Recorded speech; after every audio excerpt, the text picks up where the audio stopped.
we now return to a bunch of difficult voices. I don't know anything about that there notice board. I just wipe my hand on it, that's all. Well, don't look at me, I haven't got a clue about it. I was doing business with some second years at the time. Oh, I don't know anything about anything. Oh, I'm just a bystander, me. Why am I giving you the lisp now? Just a sign at the crossroads of life. It was that Reaper, I bet. He's got a face that screams bored.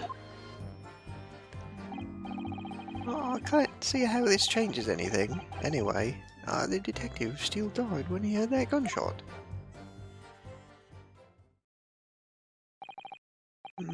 So none of you can elaborate further.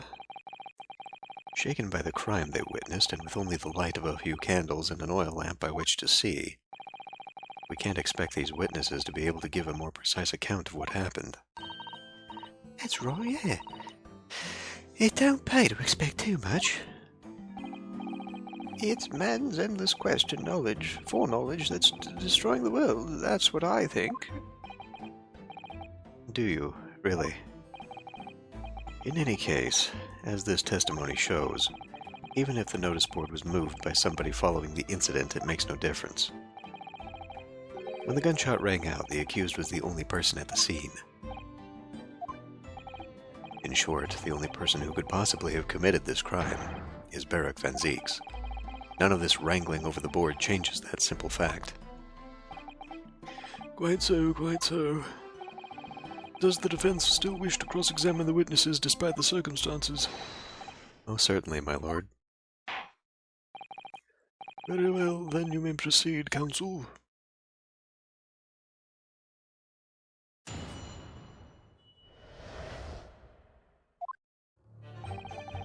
Don't know anything about that there notice board. Hold it! So you admit that it was the board you wiped your bloody hand on? Admit it? What's to admit? It's there plain as day for all to see. A smashing print of my right hand. Perhaps you wanted to hide that handprint, so you righted the notice board and pushed it into the corner, did you? No, imagine the weight of that great lump. It would look like a powerful and well-nurtured man. Well, did you see anybody else moving the board? I've got nerves of steel, I can tell you, but even I have my limits. There was a body on the floor in front of me, and the Grim Reaper himself standing over it. And there was precious little light inside either. My bottom lip was all a quiver. In other words, this witness is unable to give definite testimony on that point. Yes, so it would seem. Now don't look at me, I haven't got a clue about it. Hold it! When you say you were doing business with them, you mean you were selling them fireworks? Yeah, what else? There's the primary school just round the corner, see? Those cheeky little so-and-sos have got a plan to blow their school to kingdom come. So I've been telling on them, letting their teachers know what they're up to. Oh, you have? Yeah, wouldn't want anyone to get hurt, so I let the school know the kids are playing with dodgy toys. Then, praise the Lord, the teachers take all the fireworks off them. And then, praise the Lord again, the kids all come back to me to buy more. Everyone's happy, see? What a racket. Of course, and sometimes the teachers give me a little bonus to thank me for letting them know. It's a busy old life selling explosives. Venus is a guileful goddess indeed. Well, telling barefaced lies is kind of my thing, really. Oh, really? I'm ever so good at it. Excuse me! Something wrong, Mr. Sandwich? If I said it was, could we just leave it at that? Would that be the end of it? No. Did Miss Venus's statement just now bring something to mind, perhaps? Philosophical thoughts. Deep philosophical thoughts. Huh? Let's say there was a great liar. And that great liar said without batting an eye, telling barefaced lies is kind of my thing. I'm ever so good at it. Would those words of hers be a lie too, or the truth? In which case, she is not a liar. Oh, it's a hellish paradox, that one. Don't you think? Her voice changes every time I come back to you. I'm not entirely sure, to be honest, but it seems to me you're suggesting Miss Venus has been lying, are you?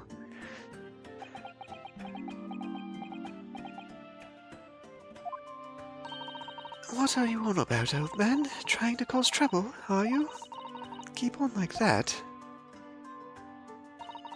and I'll wrap your whole body in firecrackers and set 'em off. That'll give you something to tremble about. You have a startling, disturbing mind between that sweet and innocent face, young lady. Behind that, not between it. So, Miss Venus has lied in her testimony. Is that what you're saying, Mr. Sandwich? Well, if it means I'll be burning in hellfire for the rest of my days, so be it. Yes, that's what I'm saying. Can you elaborate, please, sir? Old Blabbermouth here headed for the room where the gunshot seems to come from. But there was someone else who crept up the stairs behind him, too. That's right. That rotten liar over there. Completely change your words every time.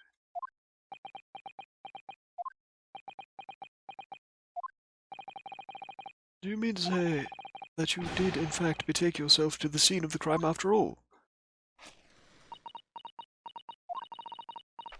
What did I tell you, eh? I said I was good at telling barefaced lies, didn't I? Yes, you mentioned it. Well, that revelation rocked the whole courtroom, didn't it? Who knew firecrackers packed such a punch? So you did indeed visit the scene of the crime, did you, young lady? Good grief. Well, now you come to mention it, I suppose perhaps I do clearly remember climbing the stairs to the room, yeah. Either you clearly remember it or you don't. Well, I shall consider a fitting punishment for this perjurious act later. For the time being, you will immediately amend your testimony to reflect the truth. Oh yes, my lord, of course. Maybe I did sneak along behind Gossip and have a little peek into the room where it all happened. Hold it! You make a habit of lying, do you, Miss Venus? Well, I suppose so. I don't really know, to be fair. If you want my advice, though, I'd take everything I say with a big pinch of salt. All right, but you did in fact go in the room to where the victim was killed on the day in question, didn't you?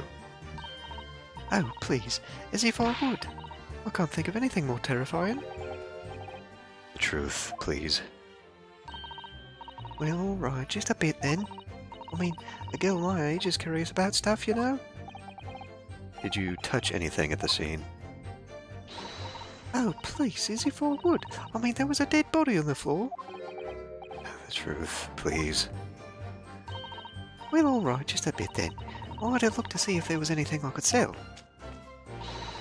So I did give the place a once-over, but it was nothing to write home about.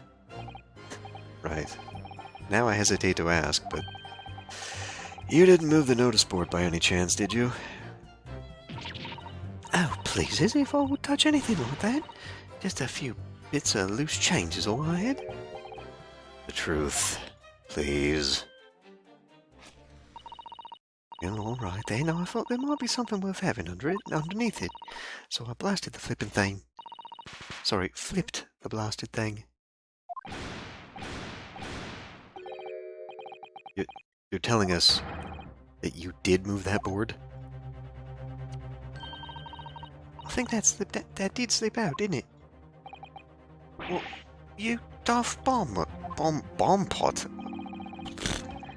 I don't believe it. The girl doesn't think. So, did you find anything then?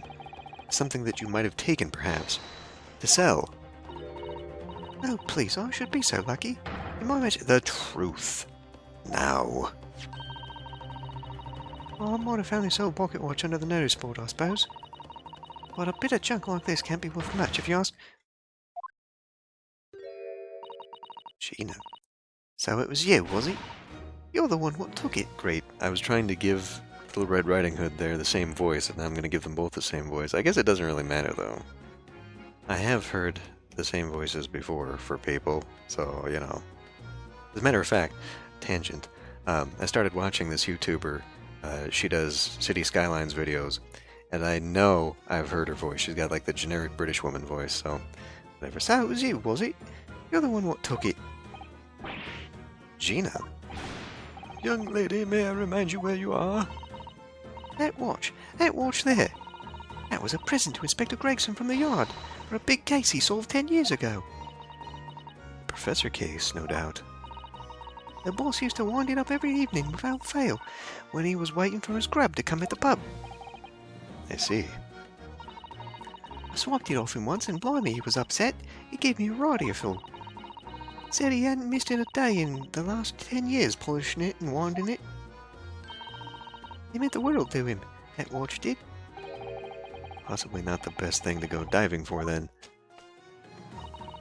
It's not all like that, though.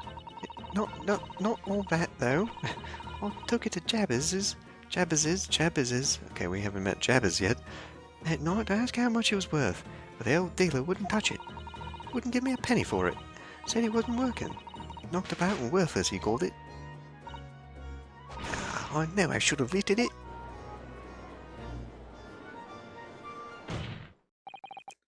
That watch must be submitted as evidence at once. Oh, please, just so long as you promise to give it back when you're done. Not a chance. I'll swipe it from you if you try to get your grubby mitts on it again.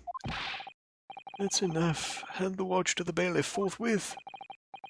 Now, children, watch your manners. Good Lord. The glass appears to be broken. More likely it shattered when the inspector was shot. It doesn't tick anymore either. Which is why Jabbers didn't want it. What a waste, eh? Yes, indeed. It appears to have stopped at the hour of 5. Exactly when the gunshot was heard, then. Which supports the prosecution's claim, of course. Gregson's pocket watch has been entered into the court record. Well, it would appear that the mystery of the moving notice board has been solved, at least. Yes, but let's look at the watch first. Yeah, that's not going to help me. The glass over the face really is badly cracked. Look. What a shame when the inspector clearly looked after it so carefully. I imagine Mr. Sholmes couldn't repair it, don't you? Yes, I should think so. He's very adept at things like this. A useful man to have around, in fact. But kindly remember that he's a great detective, Mr. Naruhodo, not an odd job man. The winder's missing. There's a tiny little stub sticking out from this small hole here. Look. I suppose there must have been a little knob or something on that for setting the time. In that case, seeing as we know the inspector took such good care of this watch, it probably broke when the incident occurred, didn't it? Yes, of course. Which could mean that there's a small part of the watch still at the scene. Maybe. I'm sure that'll come in handy later.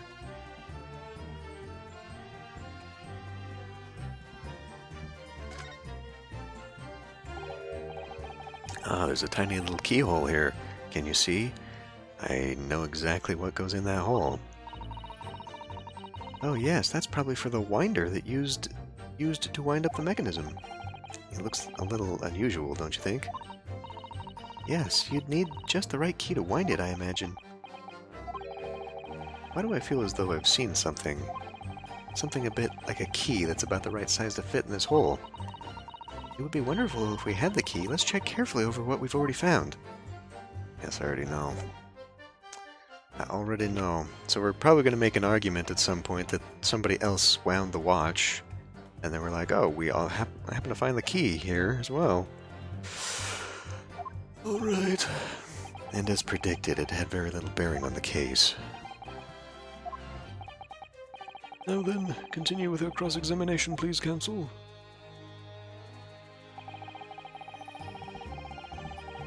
I don't know anything about anything.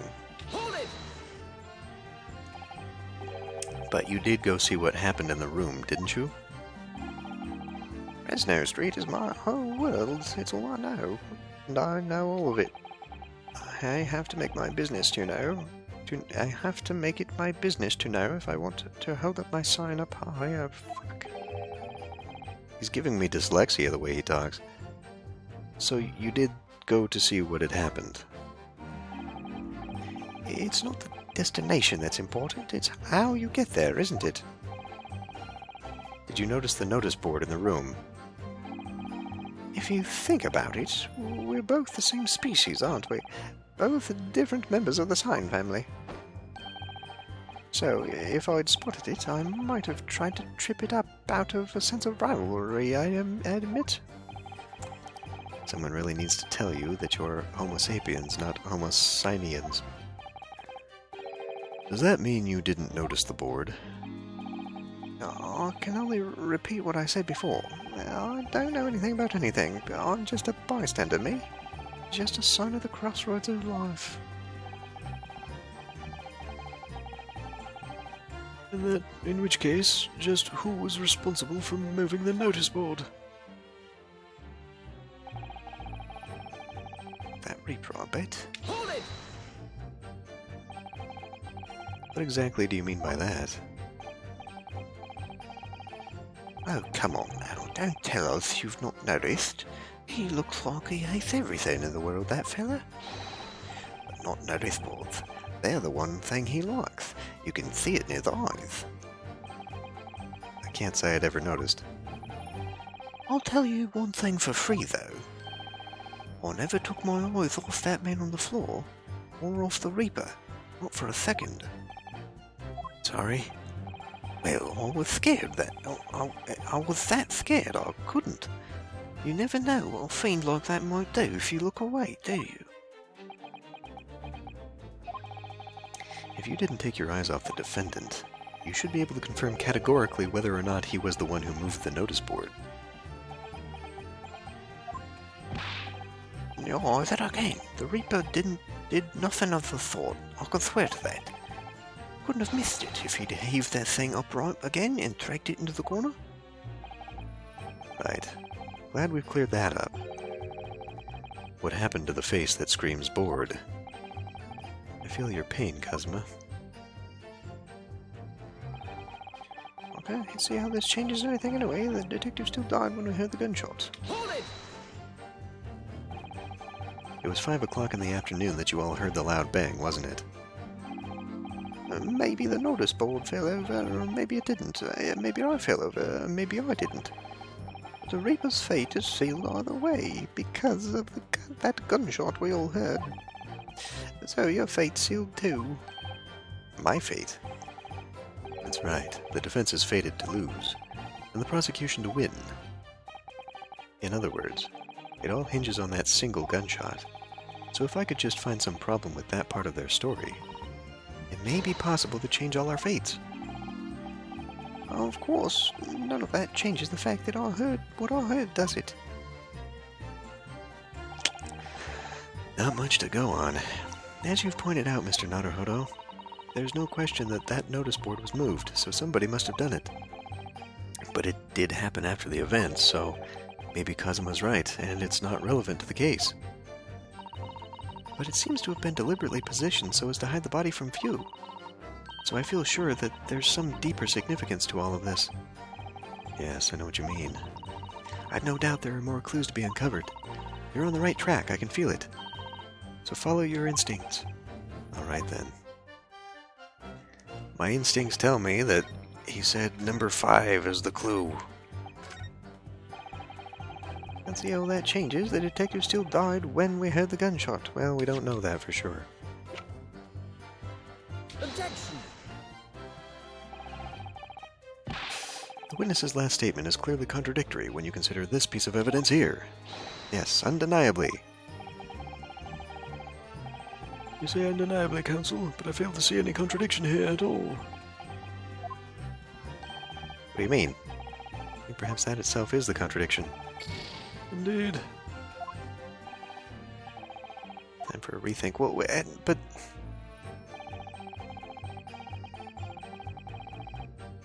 How are we supposed to show that, then?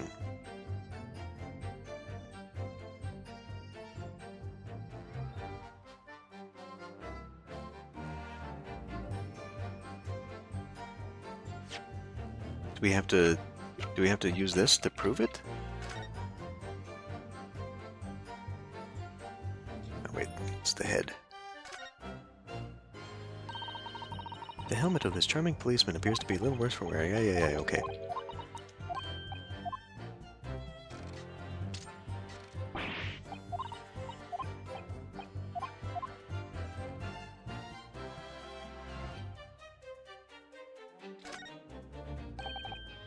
Mr. Sato, do you think perhaps this key could be the key for Inspector Gregson's watch?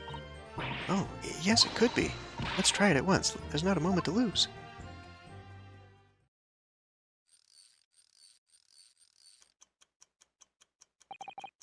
I knew it. A perfect fit. And look, the inspector's watch has started going again. So it has obviously just not been wound up, that's all. What is it, Mr. Sato? Well, if the watch isn't actually broken after all, I have the feeling it could have profound implications. She's deep in thought now. Perhaps I'd better start thinking deeply too. Alright.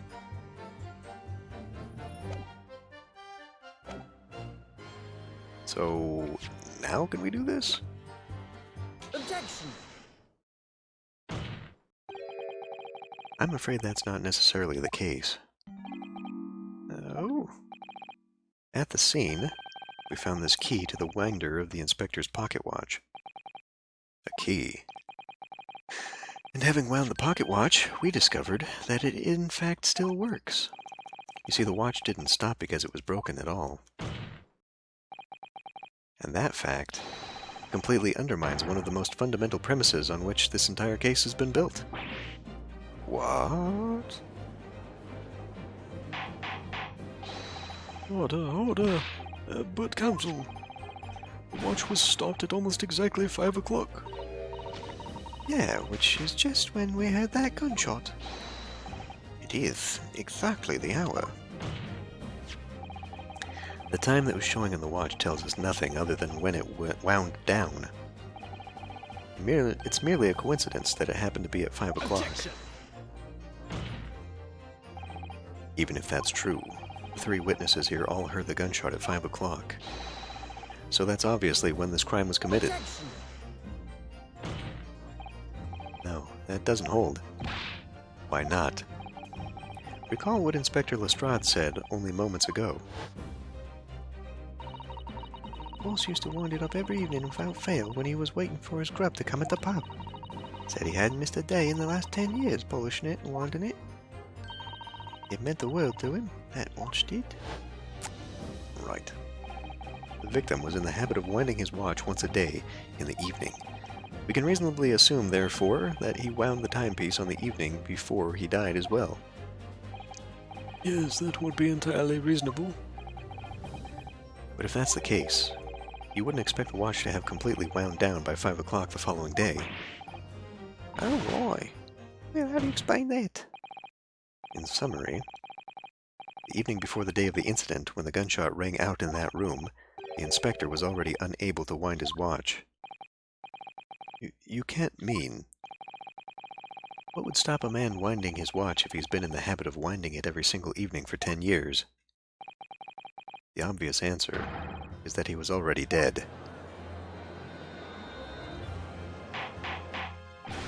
Order, Counsel, that is a most extraordinary claim. Objection!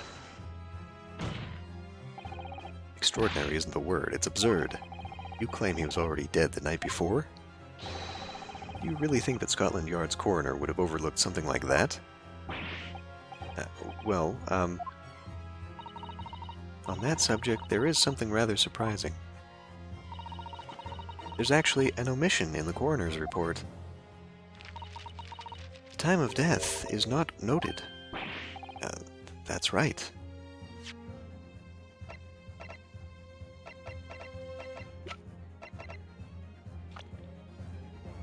Shit. No.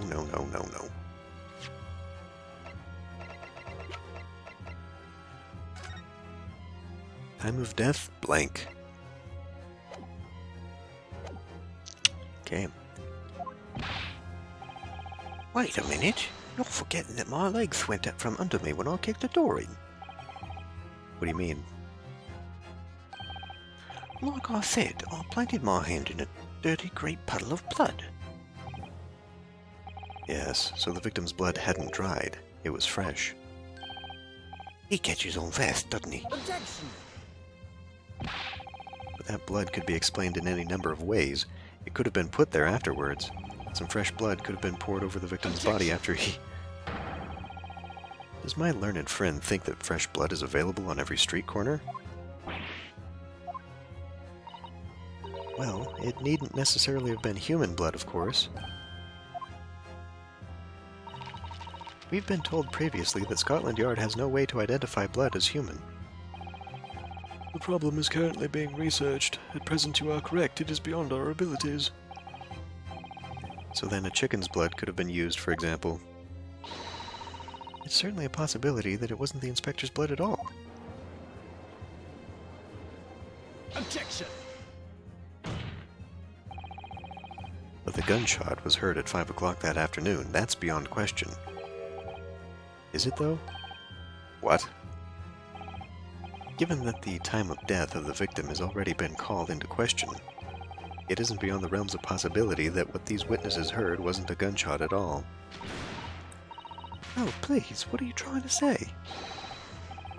Us lot know what we heard, and it was a loud bang that came from that there room. Where'd you get the whip? Now you listen to me. A street seller's ears are his livelihood. I don't doubt your ears, sir, but all you can state with certainty is that you heard a noise. Eh? Explain yourself then, Counsel. A noise that sounds like a gunshot could have been made with... Take that! something like this. The culprit could have set off one of these to fake a gunshot. And that's what blew up the candle. Good gracious, the very fireworks that are sold by the witness? Now hold on a minute. What are you saying I did it? My pretty little firecrackers only make a little pop anyway, see? Not 100 of them together. The Venus special that you sell for 600 pennies sounds like this. As the court can now attest, it sounds very much like a gunshot, in fact.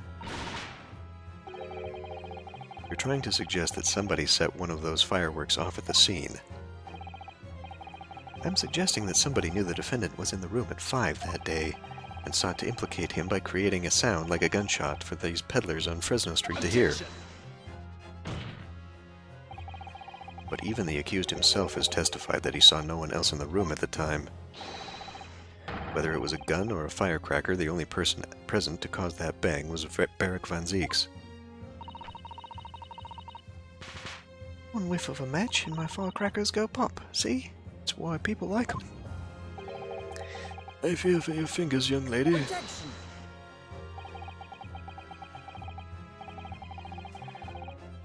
Recently, during my time here in Britain, I've learnt of a very useful invention indeed.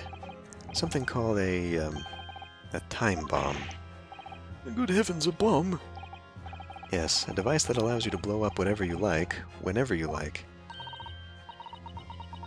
Mr. Naruhodo, I worry that your unfortunate phrasing there may lead to yet another international incident. No, wait. It's the whenever you like part that's important. A timed device? Yes, exactly. A timed device. Something of that nature could have been planted at the scene. A device that was able to produce the sound of a gunshot long after the culprit had left. Your extravagant claim will have to be substantiated with evidence, Counsel. What proof do you have to suggest in any way that a timed device was employed to create the gunshot sound? Well, I would imagine that... the watch? Probably the watch, then. Yeah, I mean, it would have to be, right? Because you could put that together. Could you? Because otherwise, like I said, it's the candle stick to show that one of the tops has been blown off. So you put the fuse by the candle. How long are the fuses, though? They don't look all that long.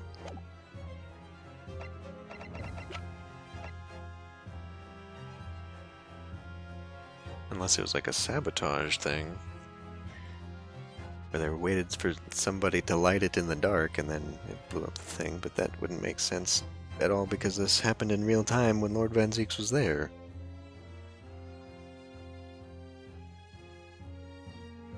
Unless they had the candle and then shoved it into the candle holder. I don't know, the fact that a bit of this is missing. And then they set the timer with the policeman. I don't know. I think we'll go with this one. Take that! As the court has already discussed, the tip of one of the candles in this candelabrum has been blown off. Indeed, because it was struck by the bullet, which presumably passed through the victim. I don't think that's possible, my lord. Not possible? Why? Because of the scorching.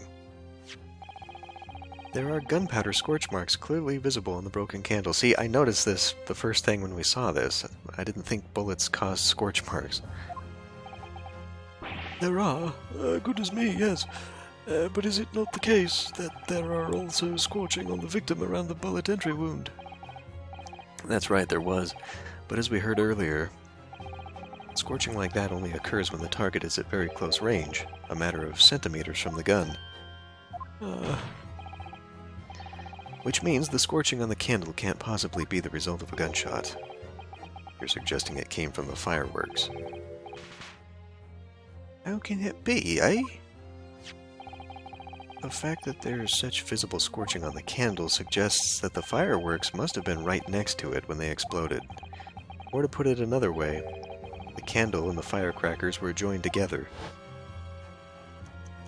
Ah, I see, there you go. When it burned down, it blew it off. The culprit somehow... but... we're still... he heard the bang while he was in the room, and the candles had burned down. Would it not have blown out the other candles too? I don't know. The culprit somehow attached the firecrackers at a point partway down the candle, after the killer had left the scene. The candle slowly burnt down along with the other two, until eventually it ignited the fuse of the firecrackers, generating a loud bang.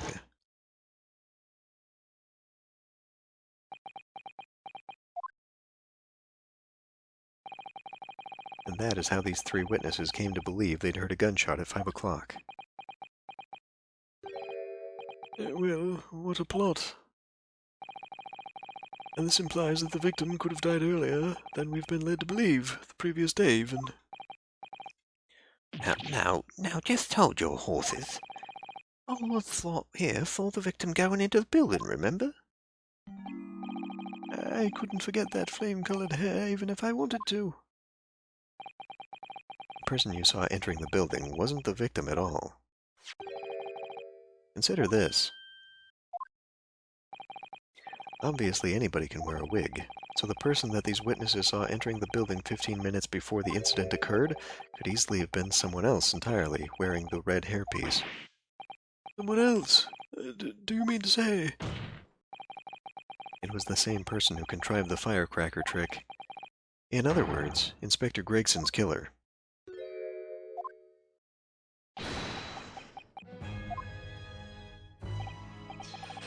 Oh, very impressive, Ryunosuke Naruhodo. Kazuma? I'm really quite amazed you've come this far. But after all, wasn't I the one who told you that you had all the makings of a great defense lawyer? I also noted the lack of a time of death in this report, a stark omission. But as far as I'm concerned, this whole country's justice system leaves a lot to be desired. Order, order! Prosecutor Asogi, what on earth do you mean by that statement? I hear that many of the leading members of Britain's judiciary are present to observe this trial today.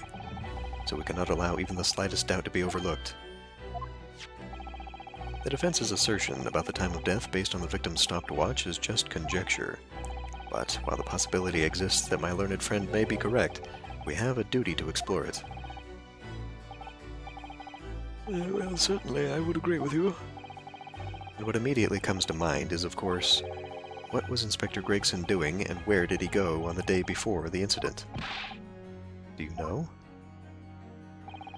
The inspector always carried out his investigative work alone. His movements were treated as confidential within Scotland Yard. Even within the yard? However, considering the evidence we've been presented with so far, I'd say it's fairly apparent what case the man was pursuing. Wouldn't you, my learned friend? I do have a feeling about what case he might have been investigating. Yes, I agree. Surely. My lord? The defense believes it can explain to the court the case that was being investigated by Inspector Gregson at the time of his death. But why not have what's-his-face say it? I mean, for Christ's sake. Very well, counsel. Present your argument to the court. What evidence is suggestive of the case being investigated by the inspector on the day prior to the incident?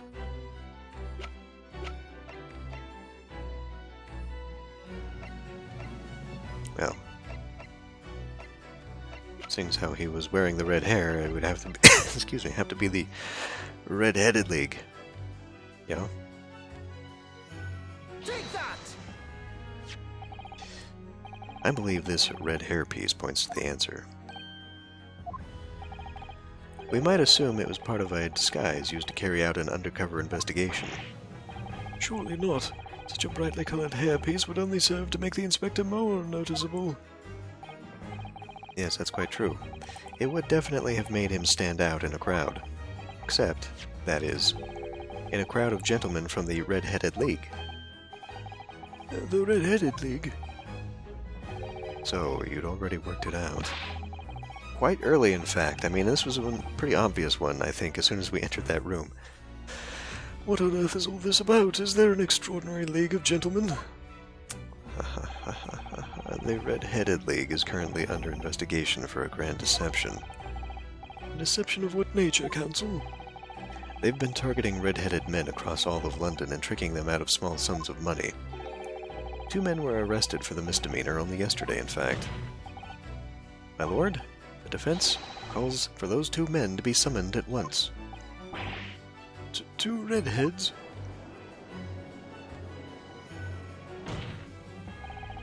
Inspector Gregson clearly infiltrated the Red-Headed League using this hairpiece. It was very likely that he had direct contact with these criminals. And it's quite possible such contact led to more serious events. I concur that we cannot in good conscience leave this new avenue unexplored. Well done, Mr. Naruhodo. Well, it's another possible line of inquiry for us at least. The prosecution will make immediate arrangements for the charged men to appear, and bring these 2 Red-Headed League conspirators before me, Prosecutor Asogi. At once, my lord. Very good. We will have a 30-minute recess. Court is adjourned.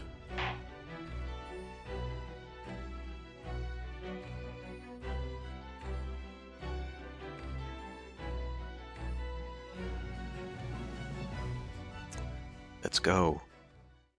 Jeez. I don't know why it took so long. Alright. Well, we'll continue this next time.